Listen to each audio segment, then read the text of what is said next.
The advice and opinions expressed by the host of Autism Live and her guests are meant solely as suggestion and should not be in any way construed as child-specific advice. The Center for Autism and Related Disorders advises working with a board-certified behavior analyst who has experience with autism before starting any intensive behavioral intervention. Any choices you make in determining your child's treatment are completely at your own discretion.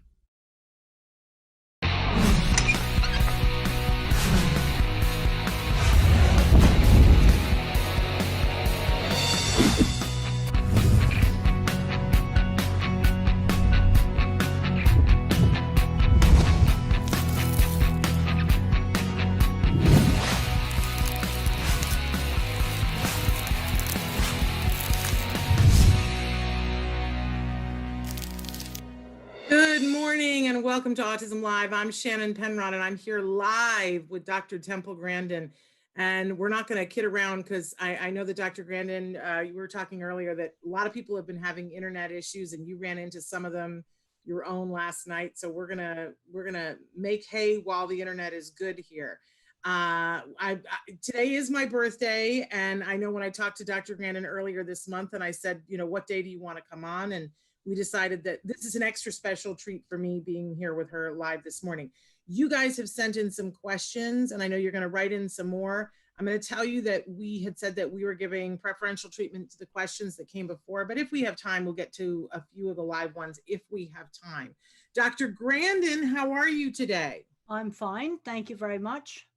I'm thrilled that you're here. You just celebrated a birthday, what, like a week ago? That's right, August 29th. And did you have a good time? It was a COVID birthday, right? That's a different. Yep, went over and visited my friend Ruth, and she's one of my former students, and she's now an assistant professor of animal science at University of Nebraska. So I'm real happy about that. Well, that's a pretty impressive title too. It's always, I used to teach college as well, and it's an exciting thing when your students do well for themselves. Well, I want my students to do well.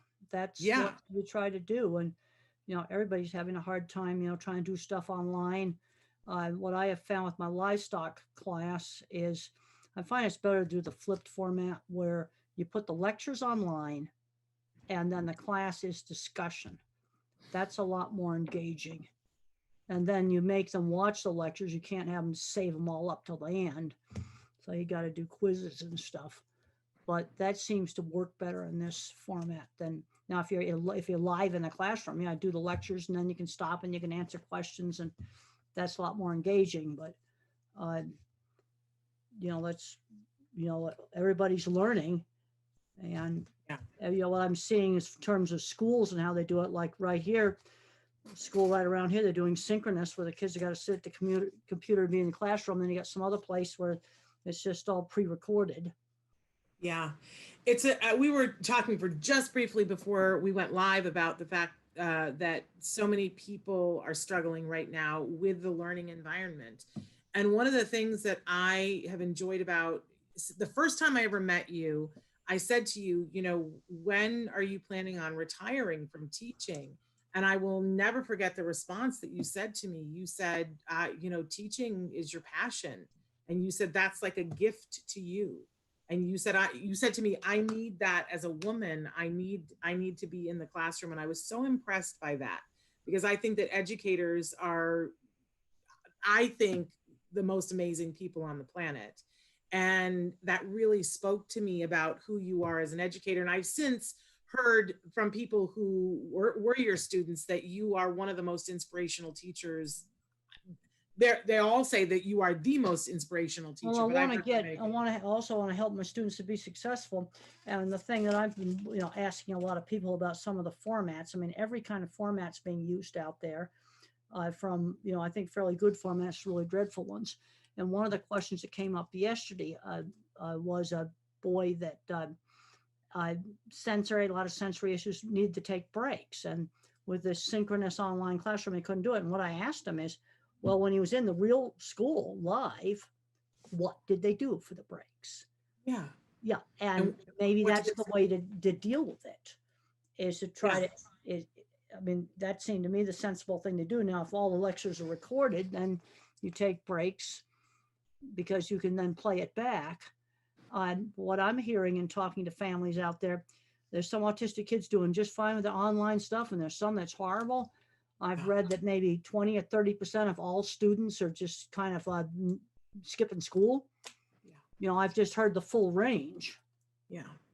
Yeah. And I think it's different I think it's different for each individual, but it's also different in the way each school is. Oh, absolutely. Absolutely. I've talked to a lot of people about it. Each school is so different. But I hope that educators are looking to see who's doing what and what's working. I would really love to see a meeting of the minds. I would be willing to offer Autism Live as a platform if there are teachers who are making it work for special ed kids out there and they would like to make, a free webinar for people to say, here's what I'm doing and here's how I would give it a home here at Autism Live. Well, and there's some where they're just doing nothing. They just put the regular classes up on what they call synchronous. Yeah. And that, like my livestock class, I do the discussion synchronous, and the actual period we do it live, and then we have chat boards that's asynchronous. And then the lecture watching is what they call asynchronous, where it's outside the actual class time. So what we're trying to do is a hybrid model. But they're having some problems, like they're doing a live freshman biology lab, but how to teach someone to use a microscope, you have to lean over them. So now they're not allowed to do that. So how do you teach them how to use the microscope? You run into problems like that. It's really difficult. Well, I know a lot of teachers that teach theater and acting, Temple. Yeah. And that's been really interesting doing it online, because usually you're there and interacting and teaching people how to connect it face to face. And it's a much different thing on Zoom. That's the thing. And I was looking around on the internet, some of the news and stuff, and some famous singer. I don't remember names very well, but he was saying, well, how is he handling all his concerts are canceled? Well, he said, I did the first drive-in concert, and he said he's writing songs and he's doing a lot of little concerts. There you go. Because you've got to do something to get out of the house. Yeah. I've got a few little things I can go out on the farm and do. I've got a couple of little construction projects I can drive to, and I have to be very careful. And and I plan those out. I've got to have some stuff to do. Yeah, you told me, can I tell on you a little bit? You told me that you did a really fun activity out in the field. Can I tell them what you said you did? Well, I flew a kite out in the field. It's one thing I did. That's what I was talking about. I love that. You've got to find these things you can do. One thing that's happened here, and now the weather's starting to get cold, is everybody was going tubing out on the river. Getting tubes and big plastic things to float down the river. And that's been real safe. I haven't heard anybody getting sick doing that. I've been watching a lot of the stuff on where are people getting sick? Big parties. That's where they're getting sick, big gatherings. And where our college is open right now. They're just testing everybody. And where the colleges have had to close, I'd say half the time it's been fraternities. Yeah. Had a big party, and it shut them down. Meat packing plants, they got them cleaned up. I talked to one person that was working with that actually did some of the contact tracing. They got their plant completely cleaned up, and then some of the employees had a gigantic party and brought it back in. Oh no! And that happened. That happened in August. Wow! After they'd managed to get the place cleaned up. Wow. Well, I want to see what's on your mug. I always love what you have. What logo is on your mug, Temple? Oh, that's Brazilian. It's a Brazilian animal welfare. Oh, very cool. That's what's on my mug. I picked that up at an animal welfare conference in Brazil. I've done a lot of conferences with Brazil. We've done some very good ones on Zoom with simultaneous translation that worked really well. And then one of them worked really well. And then we did another one and the whole thing crashed. Everything went down in Brazil. So 2 hours later, they had me on something called StreamYard.com. Yes, I've done that. And we had to do side-by-side translation. Wow. And now you traveled all over the world, Temple. Is there any place that you haven't been to that you're just there's some places I've been. I've been in a bunch of countries. I've been in Central America, South America, Mexico, every state in the US, all of Western Europe, Australia, China, Thailand. Eastern Europe, I've only been in one country. Haven't been to Russia, but been to a lot of places. Where do you want to go that you haven't been though? Well, I don't know. It's hard to say. Australia, I really like going there, but right now all the international travel shut down. I haven't Yeah, traveled since March 12th. I Everything's know. shut down. They just canceled our big, huge Denver stock show. Yeah, Oh, I'm sure that's hard. that just happened. Oh, wow. All right. Well, should we jump into some of these questions that Yeah. folks have written in? Okay. So, first question, what's your opinion on self-disclosure in a work environment? That's a real loaded question. I just talked to a guy who had a very successful job. I think I'll leave out what the job is. Very successful, somewhat technical job. Had been with him for 5 years, very successfully, disclosed, got ostracized, and ended up leaving. And this just happened. Wow. This is now. That's disheartening. And I recommended this guy, that did not disclose. Actually, in my own career, I never disclosed. I would tell them, Really? no, never did. If they know about the movie, fine. If they don't, and Really? no, I never disclosed. And when I started out in the early 70s, being a woman was a much bigger barrier than autism ever was in the cattle industry in the 70s. And I would just say things like, I'm terrible at multitasking. Okay, that's disclosing something. That's something very specific. Or I need a pilot's checklist to know how to operate this machine. That kind of stuff I would disclose. And I said, I've got to make myself a pilot's checklist of the steps because I've got rotten working memory. That kind of stuff I'll disclose.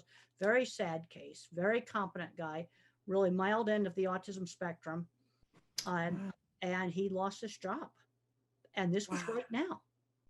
Wow. Within the last month, I talked. That is so disappointing. But it's so very, basically, very disappointing. So what can I say to this guy? yeah, And he's one where he doesn't need to disclose. right. You see, now Right. you got more, ones that you have to, but even in my own stuff, I mean, I'm sitting on an airplane with somebody I don't disclose. Yeah. If they know about the movie, fine, I talk about it. Right.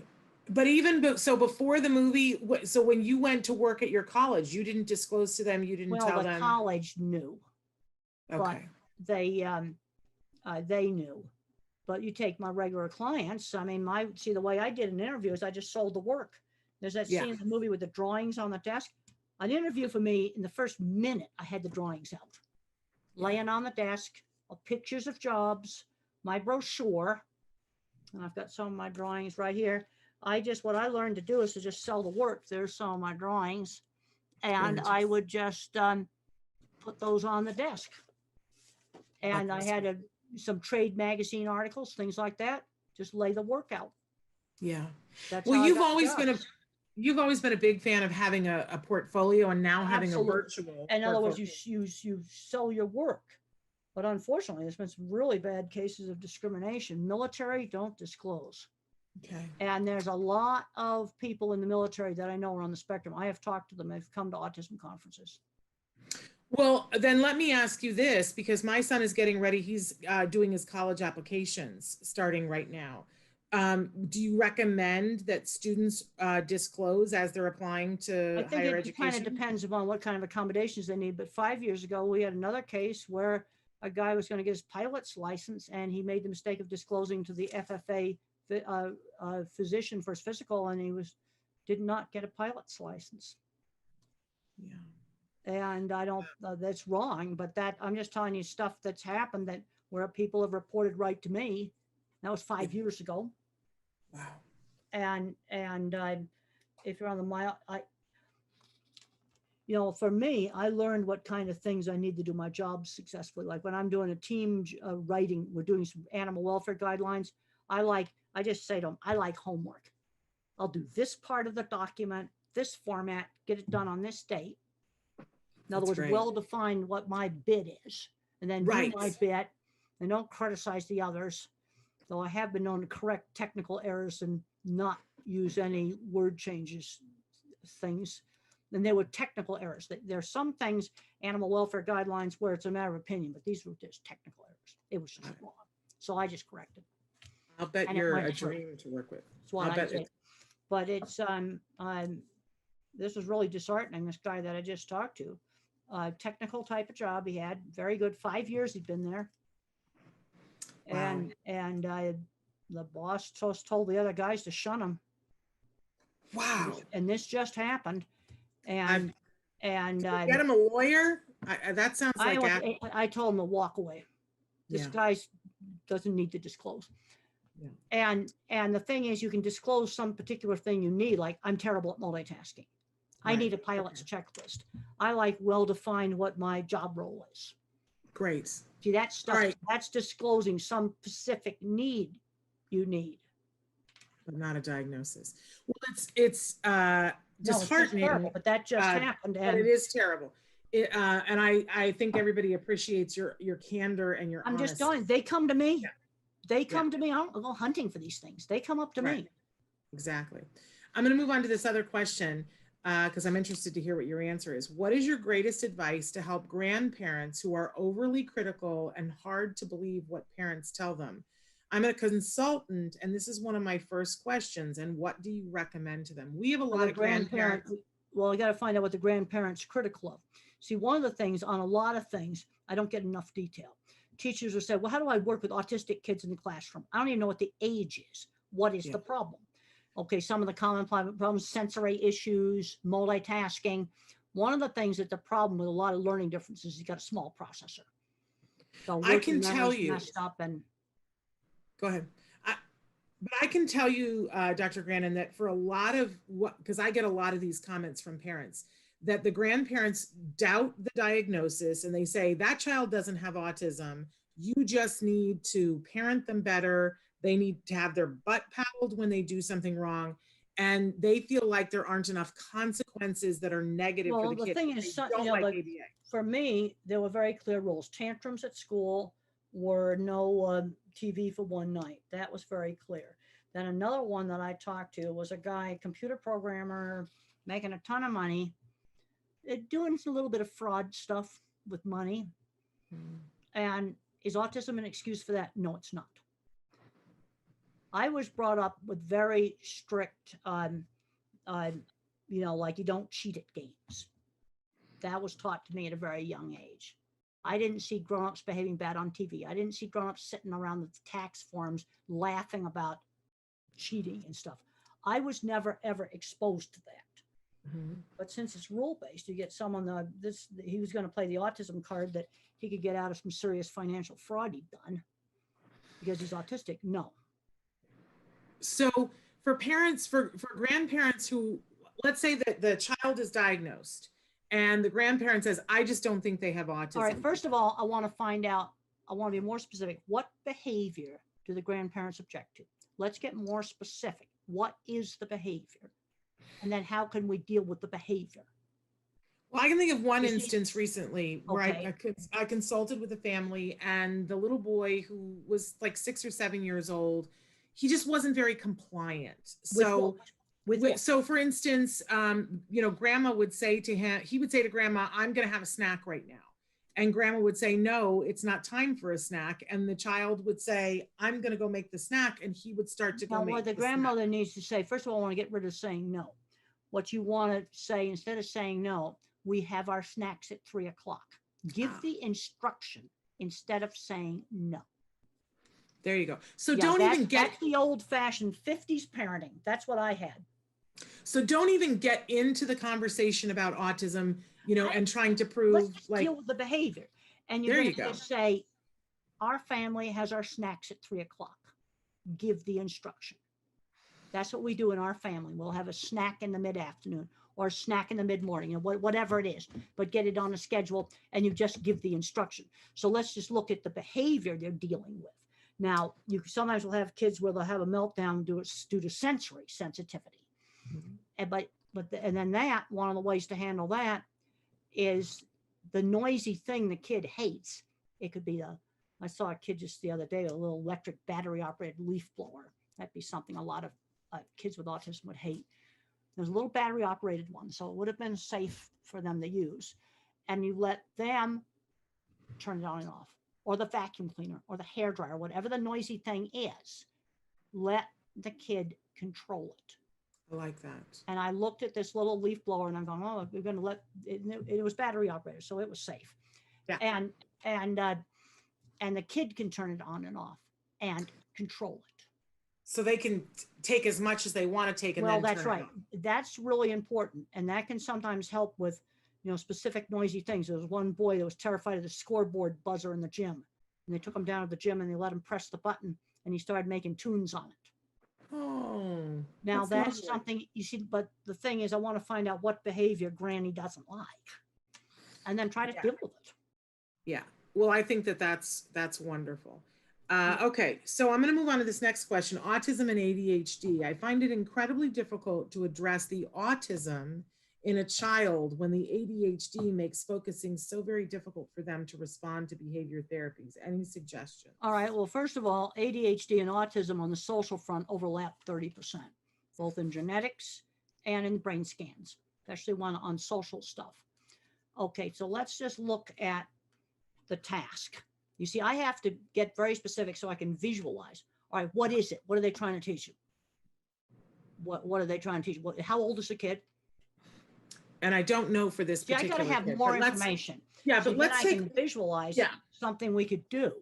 So let's say that it's a 7-year-old, because a lot of parents are having a problem right now with the distance learning because of the ADHD sort of behaviors where some of these kids are going to have some breaks. Yeah. They're just going to. And maybe if the class is synchronous, maybe you're going to have to record it yourself. They're going to have some breaks. The other thing is a lot of these kids aren't getting enough exercise. Mother used to say, go outside and run the energy out of you. And they've got to get more exercise, and some of them are going to need breaks. That's what you got to do. And I love that. We've been talking a lot about, you've said before that you need a burst of activity, and that helps you to regulate yourselves. And I've been saying that over and over and over again, because I've noticed that with all of us with COVID, we had to buy a treadmill in our house. We bought a treadmill and we stuck it in the middle of the living room because I think we were all having a hard time. We just weren't. I'm not a big exercise person, but during a normal day, do it. And I think you're better off to set the treadmill kind of steep and kind of hard and do a burst of exercise, but you've got to work up to this. I don't want anybody having a heart attack here. Oh, no. It took me 6 months to get up to 100 sit-ups. 100 sit-ups. All right. I'm going to work on that. And, and if you set the machine stiff, so it's hard to do it, and maybe on quite a bit of a slant, you're going to work up to doing 10 minutes of hard exercise. But I do a very little hard burst, which really makes you sweat, makes you strain, but you have to work up to it. I don't want somebody keeling over doing this. Yeah, no. But I think what I noticed for all three of us in our household is that once we started doing the treadmill, everything else became a little bit easier. That's right. Because you could regulate a little bit easier. And you put the treadmill in the middle of the living room, so you're going to everybody has to use it. And we watch, sometimes TV is on while we're doing it. That's fine. So that, but yes, that's what we have done. And I know other families that have said, okay, we're not having a lawn, we're putting a trampoline in, but everybody has to find something that they can do physical. And I think it's just so important, as you said, for our kiddos that are spending so much screen time now. Well, they've got to get exercise, and the treadmill is a machine that everybody can use. Mm-hmm. And you put in the middle of the living room, and then whether everybody has used it enough. That's right. We're keeping there. And I am very, very proud to say I think we started at 5 minutes, Temple, and we're up to 17 minutes now. Yeah. A day. We're doing something. And that probably is enough. I mean, there's a point where you don't have to overdo it, but if you did that hard every day, and because then because I find that the burst of exercise worked better than the airport walking that I did. Yeah. Because that didn't make airport walking I used to do. I haven't been in an airport since March 12th. Right. Right. But the airport walking didn't make me sweat and huff and puff and sweat. And I actually added up how far I walked in the Denver airport, and it was a long ways, but that just didn't do it. I do walking now for back pain. Oh, there you go. But I need that burst of hard exercise for the other things. And you got to get the kids doing this. I think putting a treadmill in the middle of the living room is a real good idea. There you go. I'm glad you know everybody using it.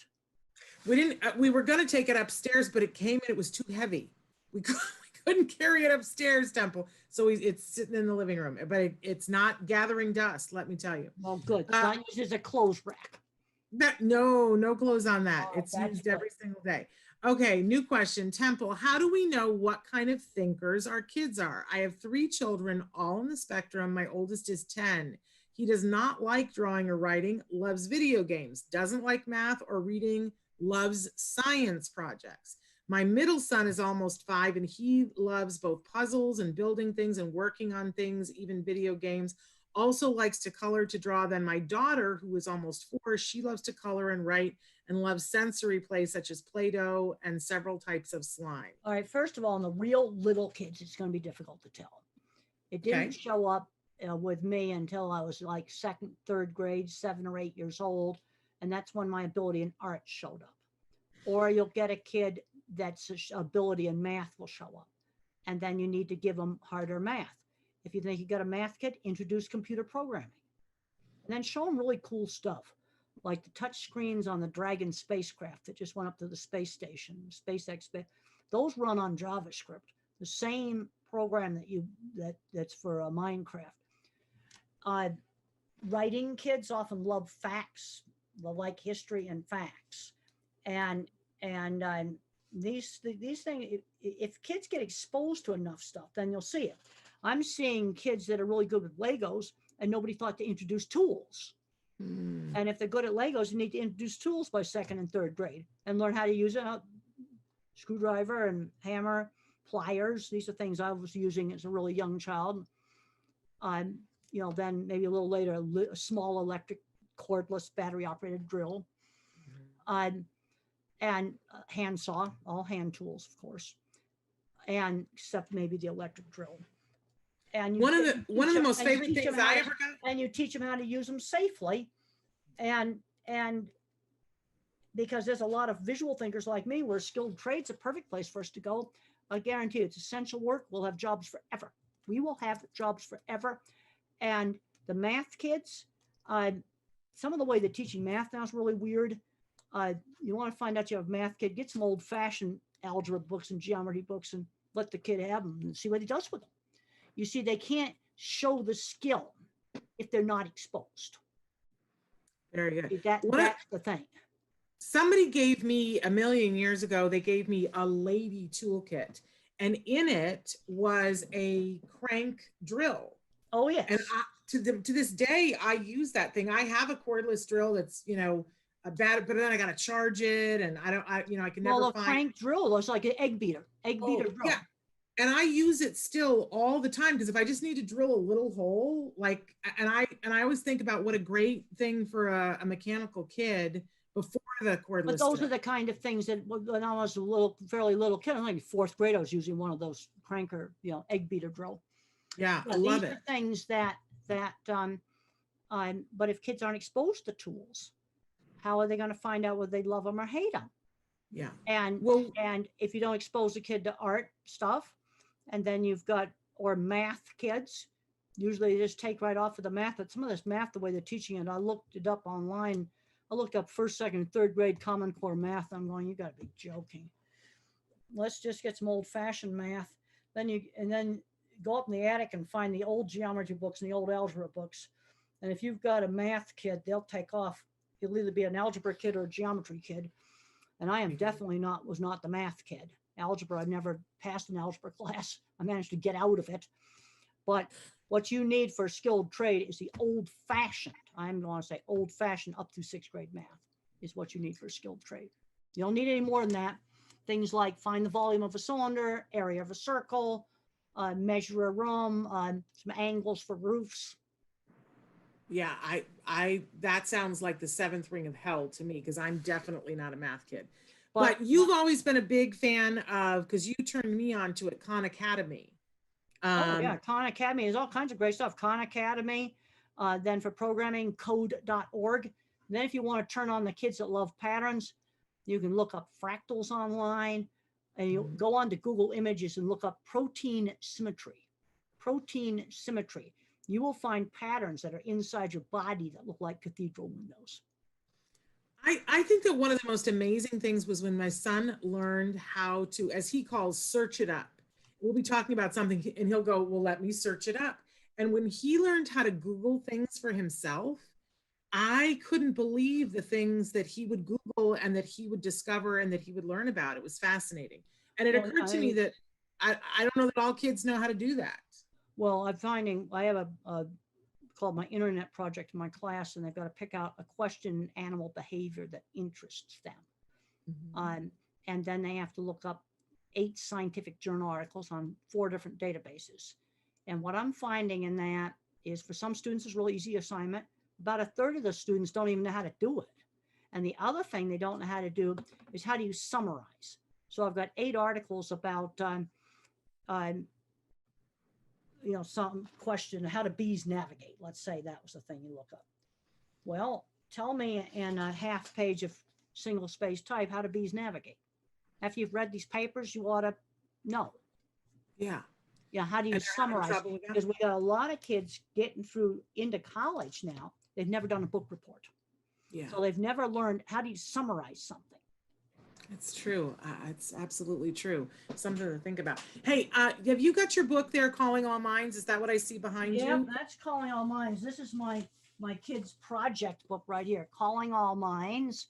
And it's got simple projects like paper airplanes and snowflakes.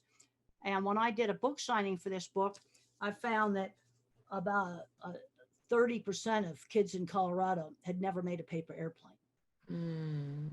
That's, we've got to, if people ask me, what's the thing you would do with education? Well, I want to put all the hands-on stuff back in. And that includes theater, which has been really messed up with COVID. Because for some kids, that's the kind of career they ought to go into. Also, on the different kinds of minds, my book, The Autistic Brain, is where I've got the science for the different kinds of minds. And I've since looked up more science since that book was published. And you have people that are the object visualizer like me, who think in pictures. And then you have the visual spatial person who thinks in patterns and where things are located in space. And there's more science that supports that. That's fascinating to me. And when you look at who builds a big factory like a poultry processing plant, the more mathematical engineers, they'll do the boilers, the refrigeration, framework of the building, soil compaction. And then what I call the clever engineering department, that's the visual thinkers, make all the clever equipment that's inside. And we are actually losing skills. I went to a brand new state-of-the-art poultry plant last year. The equipment was shipped over here in 100 shipping containers from Holland. And it goes back to skilled trades being taken out of the schools. And fortunately, I know in Texas, they're starting to put it back in. But we got to get all the hands-on stuff back in the schools. Someone said to me, what would you do with education? That's going to be one of the things I would do. And don't you think that in this crazy mixed up world where there's all this distance learning, there's so much stuff that people have to do in this flat format here? It seems like to me that this is the opportunity that every minute that isn't this Zoom call kind of thing should be hands-on, should be people physical. at the Home Depot's been really doing well. Home improvement, gardening, people are doing that kind of stuff. Really. But we need to get our kids involved in that. We got to get the kids involved in this stuff. They got to help build this stuff. Yeah. Kids can get involved. Even little kids can like carry tools or pick up some little thing. Get them involved in it. There we go. Okay, Dr. Temple, my son is 6 years old and on the spectrum. He is good at many things like music.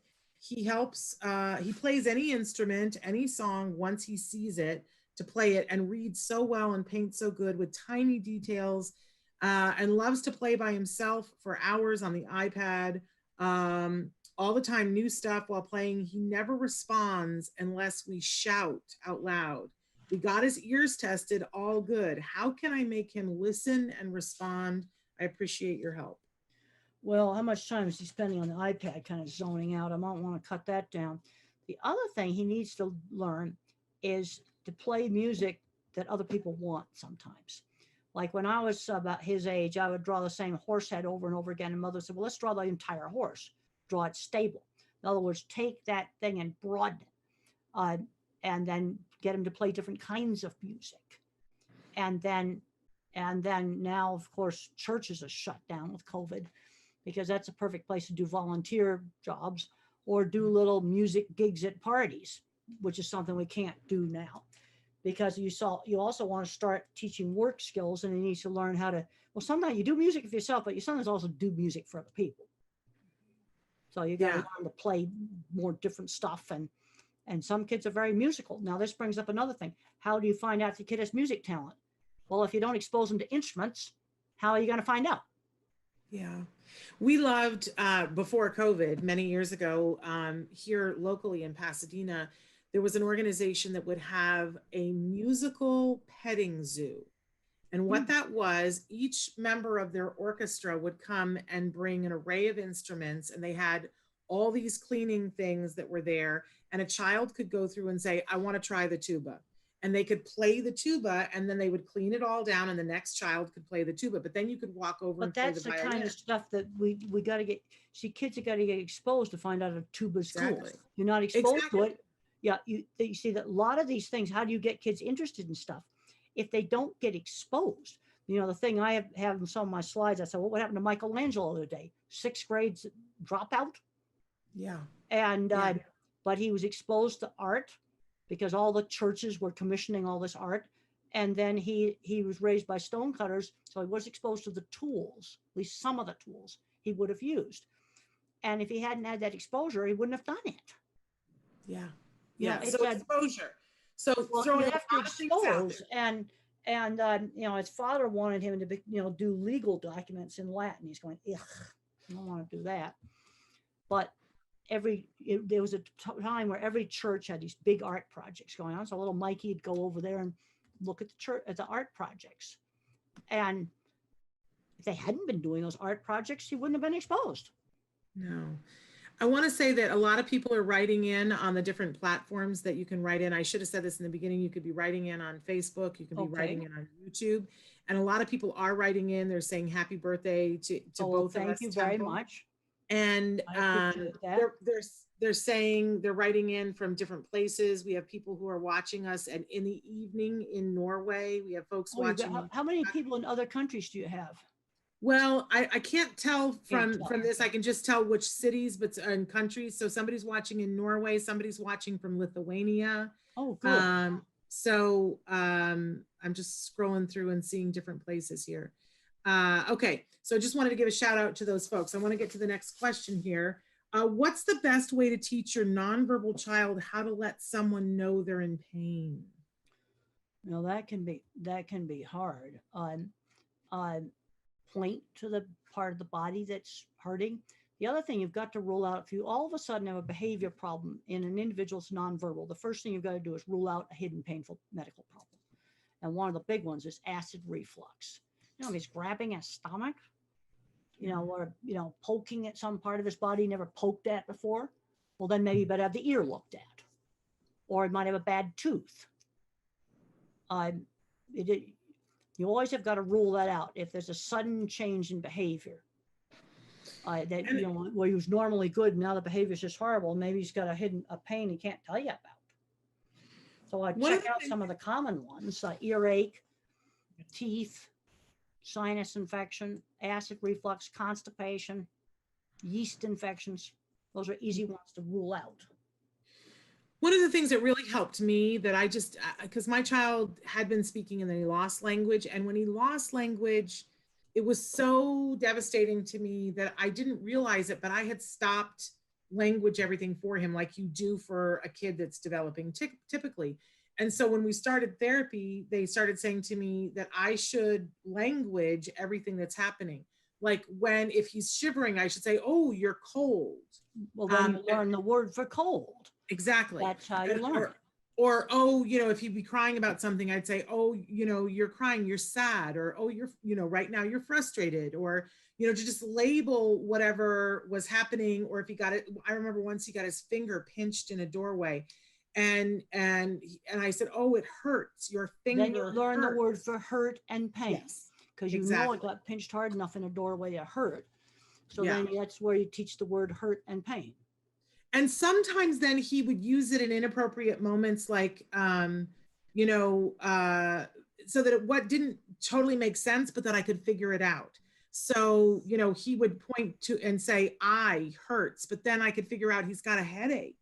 Yeah. You know, that's what's happening. So I had to sleuth a little bit, but I had given him some words by languaging it. So just want to throw that out. Yeah, that's what you've got to do. And then some nonverbals, can learn to type independently, people that remain nonverbal.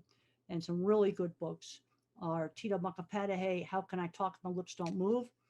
How Can I Talk If My Lips Don't Move? He describes a sensory disordered world. Noki, the Japanese boy from Japan, he has The Reason I Jump, but the sequel to The Reason I Jump is a better book because he's older.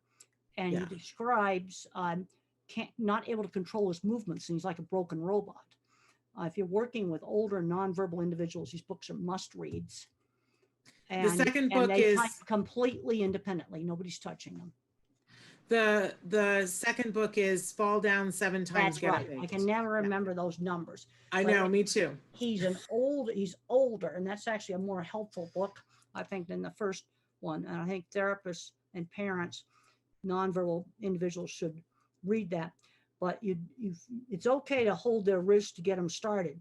But the only way you can be sure who the author is if once you get them trained, you're not touching them and you're not touching the thing they type on, whether it's a piece of cardboard or it's a keyboard. Because I've seen people take the thing they type on and then moving it around like this. Well, that's cueing. Yeah. No, the thing they type on has to be on a desk and not touched. Exactly. And when you're teaching someone to do it, cueing is okay. It's okay to cue when you're teaching. That's fine. Yes. That's fine. But I think the difficulty. Well, when I first met Tito, I'd ask him a question. He types super fast and jumps up, and then he runs around and has to flap some to calm down. He can do like 3 questions. And I asked him at a conference over a video what it was like before he had typing, and he said emptiness. Yeah. And so we got it.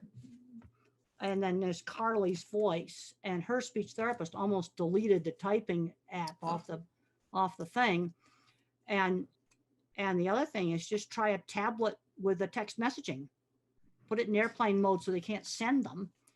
I was at a meeting for a big corporation, and I had dinner with a guy who signed. I don't understand sign language, so we took my phone and we just passed it back and forth with text. We didn't send them. We just passed them back and forth. And that's how we communicated. Yeah. I have a friend a young man who is on the spectrum, and he has maybe 10 words. And he's such a delight. Wherever he goes, he's such a delight. And you can communicate with him with the 10 words. But then I was someplace recently, and his dad said, "Have you ever read his texts?" And I said, "He texts?" And his dad showed me the text that he will send his mom and his dad every day. And I burst into tears, Temple. There were all these things that he was texting and writing about that I had no idea that he had that much. Well, the thing is that we need the typing stuff. And was he just doing that on a phone? Yes. Okay. Yes. Well, yeah, and I recommend the iPad or some kind of tablet because it's bigger, it's easier. But you see, the reason why tablets work and desktops and laptops don't work is because when you type on a phone or you type on a tablet, the print appears next to the virtual keyboard. If I pull out my keyboard here, I look down at this, you have to do this. Yes. And they cannot make the attention shift. And it cannot make the attention shift. Years ago, there was a teacher that took a box and put it on the desk and put the keyboard way up here so that when they typed, the print appeared right next to the keyboard. Wow. And that solved the problem. But they see laptops don't work very well either because you have to look up, and they can't do that. They've got to see when they press the button, the letter appears, and they can see it without an attention shift. And that's why a tablet usually is, and it's bigger too. And you can find tablets around. You don't have to buy them. I have a student that she didn't have a computer, and I said, "You need to adopt a computer. There's lots of computers laying around in closets waiting to be adopted." And she adopted some clunker. It works for what she needs it for. And its price was free. It's a bit funky, but it works, and it has a CD player, which I actually wish they'd never taken those out of the computers. Me too. But I want to say too that there are many charities out there that when you are getting rid of your smartphone because you're upgrading, or you're getting rid of an iPad or There's another. tons of them. There's all kinds of electronics around, and they have the they right take type the that donation. please. And she found a laptop within one day. Yeah. She had a laptop the next day. Yes, it was a heavy one, but it works. Worked. What she and needs. I want parents to know, I want everybody to know that if you, instead of throwing away those electronics, donate them. And there are charities that will refurbish those and give those to individuals on the spectrum as a way of communicating. So, and then you get a tax write-off that's more than if you threw it away, or turned it back in. So if you have a device, but the amount of electronic stuff that's wasted. Yeah, we don't want to do that. And but Carly Fleischman almost deleted the texting part of her keyboard thing. Because I don't know if people watching know. Carly had shown no signs of being verbal, no receptive, no aggressive. And then when she was 13, she took the caregiver's computer and typed in the words, my teeth hurt, something like my teeth hurt, help me. And you're telling me that they almost deleted that? They almost deleted the typing part of it. Yep, that's in the book. Well, now she types all the time. She writes. She's an amazing advocate. Well, one of the things that Carly talks about is when there's any noise in the environment, huge concentrations required to keep concentrating on her typing, controlled movements. Yeah. And some of these people almost have like a locked-in syndrome. But then I've also seen ones where the mom's holding a piece of cardboard that's got the QWERTY keyboard on it, and she's moving it around. Well, that's killing. Can't do it. And it's important to acknowledge that. Somebody wants to know if you do it for some training to do that. Yes. You touch them for training, but to really prove who the author is, cannot touch the person or whatever it is they type on. Absolutely. Somebody wants to know if you still have your squeeze machine. Does it really work? And if so, do you take appointments? Well, I broke 10 years ago and I haven't used it, but there's a lot of other things you can do. Weighted blankets, weighted vests. Some people really benefit from deep pressure. And the idea for the Thunder shirt for dogs came from the squeeze machine. Deep pressure really works for some people. Yeah. And so I'm curious, so yours broke 10 years ago, but you have not needed it then. No, if you haven't fixed it. You see, one thing the squeeze machine did for me is desensitized to having people touch me because I controlled the squeeze machine. See, that gets back to the same thing as the noise, maybe the leaf blower or the vacuum cleaner. Yeah. Okay, somebody wants to know what evaluation tools are best for determining if girls are on the autism spectrum. This is a big controversy right now. The people are saying that the criteria for diagnosing often will leave girls out of getting a diagnosis. Well, girls are one thing is girls' brains aren't as lateralized as males. In other words, the corpus callosum is bigger. And one thing is known in stroke research that they can recover from strokes more easily because the two halves of the brain have got a bigger communication. But where girls really get in trouble is abusive relationships. They so much want to, be social. They get in a lot of problems with that. Now, when I was a little kid, I was nonverbal, so that's obvious. Okay, because I was nonverbal to age 4. I had obvious autistic symptoms, but you've got other girls where there'd be the type that has no speech delay, socially awkward. And the other thing that's concerning me now is I think we're getting too much medical model. How do we help someone be successful? Because I got all these grandparents that come up to me who find out they have autism when the kids get diagnosed. I'm seeing this happen all the time. And Granddaddy's got a good job. Part of it is I think social rules are taught much more structured in my generation. Also work skills. That grandparent had a job at age 11 delivering papers, or, we need to be teaching the work skills. And one of the great things was like church volunteer jobs. You got to learn how to do a task outside the family on a schedule. That's something you've got to learn how to do. And the kids is good with the music. He needs to learn how to do requests. You see, that's learning a work skill. Yeah, wonderful. I have a 21-year-old son diagnosed moderate to severe when he was 2.5 years old. All the perseverative behaviors, circles, talking to himself. We did detox, chelation, play therapy, ABA. He mainstreamed fully in sixth grade, graduated high school with a 3.9, including honors classes, now a junior in college, enjoying getting to be totally online this semester because he really wants friends, that social connection. But even with getting into the top jazz choir, because he has perfect pitch, rushing and being offered 3 fraternities, choose one, and even accepted into a music fraternity, still couldn't make any connections. He is totally enjoying his junior year remotely living at home. His autism services director said that this is difficult because most kids on the spectrum are happy alone. Well, it But sounds like he's not. doing pretty good. So what's his problem? The problem is that he wants to connect, that he's having troubles connecting, and they want to know if you have any thoughts. And What do you mean by connecting? he wants friends. He wants So to be he's able not to getting any friends, because usually when you're in this many different things with shared interests, you get some friends who shared interests.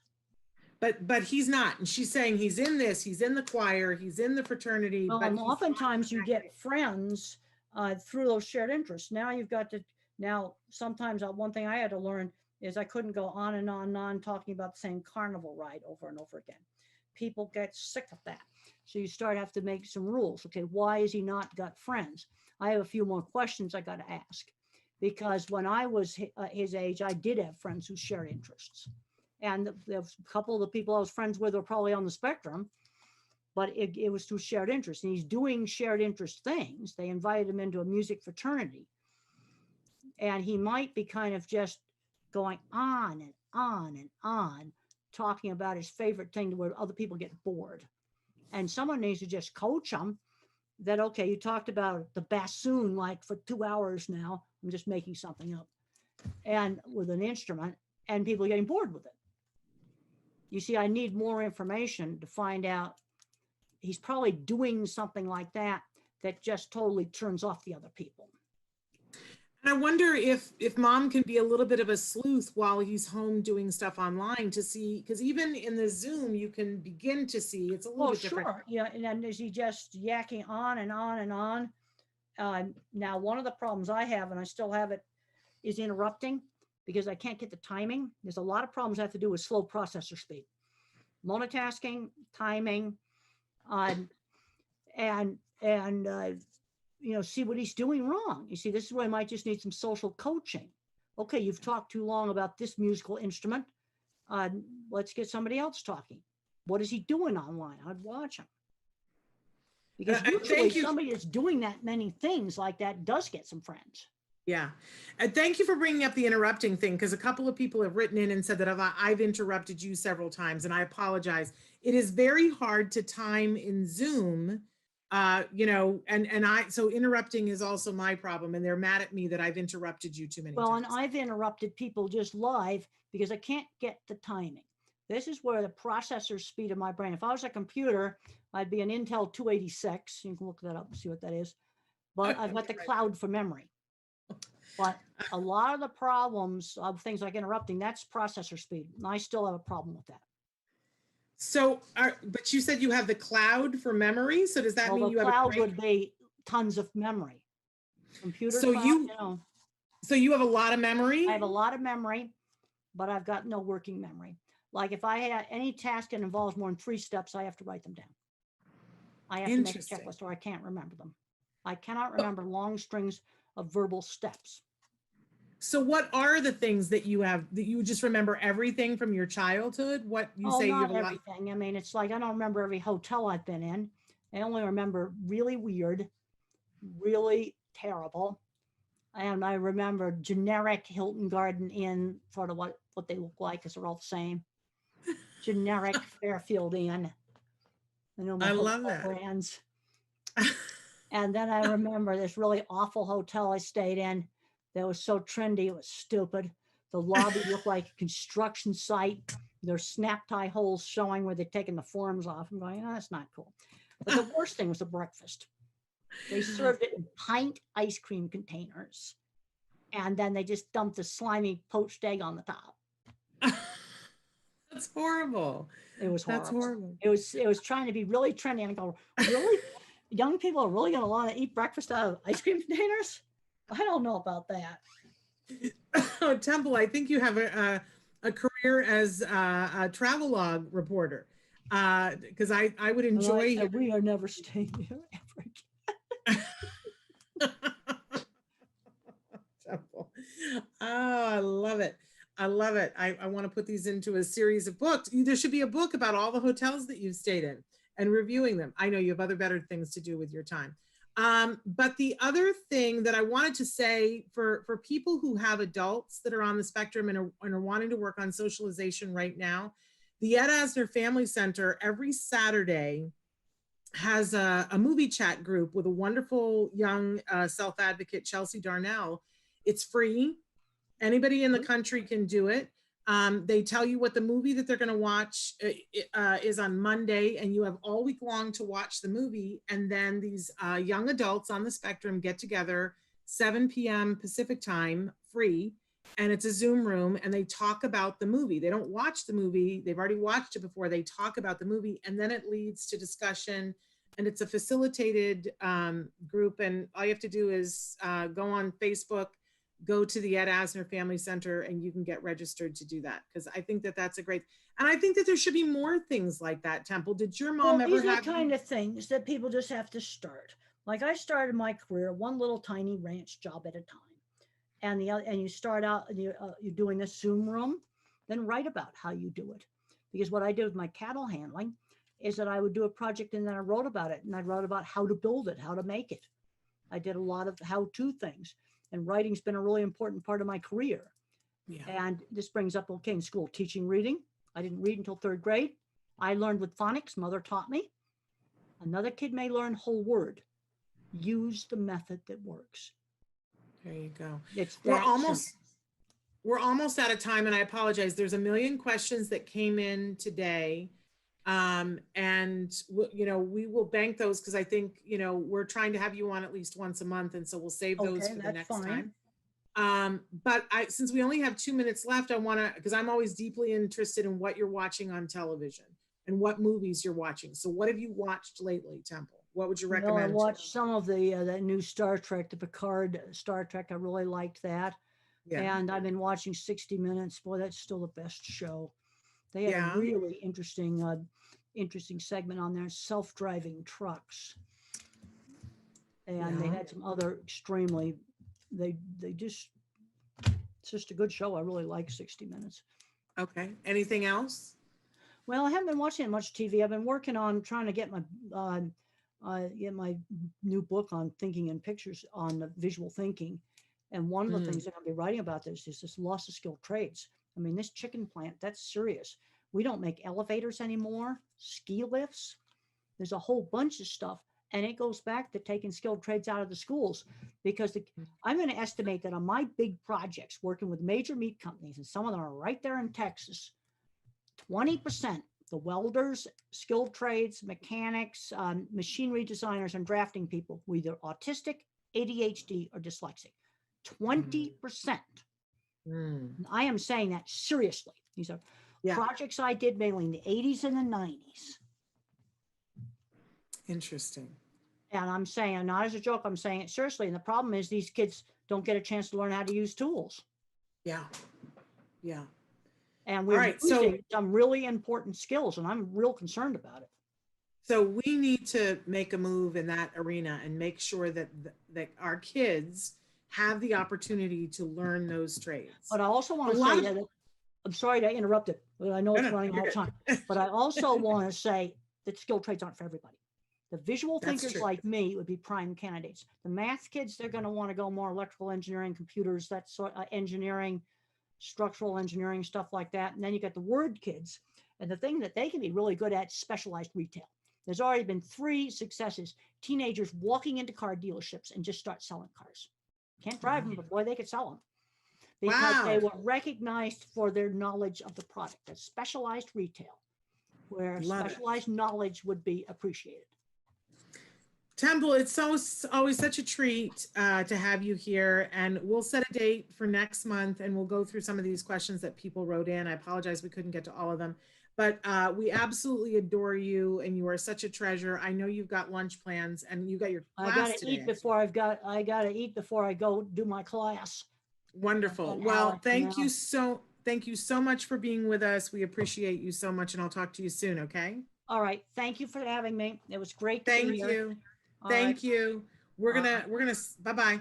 We're gonna Bye. sign off here, guys, but reminding you that tomorrow Evelyn Kung is on the show answering your questions from a clinical and then viewpoint. And then on Thursday we have autistic artist Michael Robles.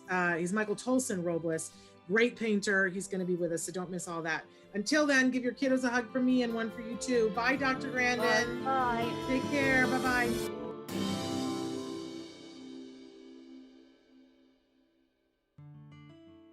Thanks for watching Autism Live. If you found anything helpful in this video, please give us a like. In fact, make sure that you smash that subscribe button on YouTube and give us a like on Facebook. You can also follow us on Twitter and Instagram for important updates. And please download our free podcast wherever you get your podcasts. See you next time. Until then, give your kiddos a hug from me and one for you too. Bye-bye for now.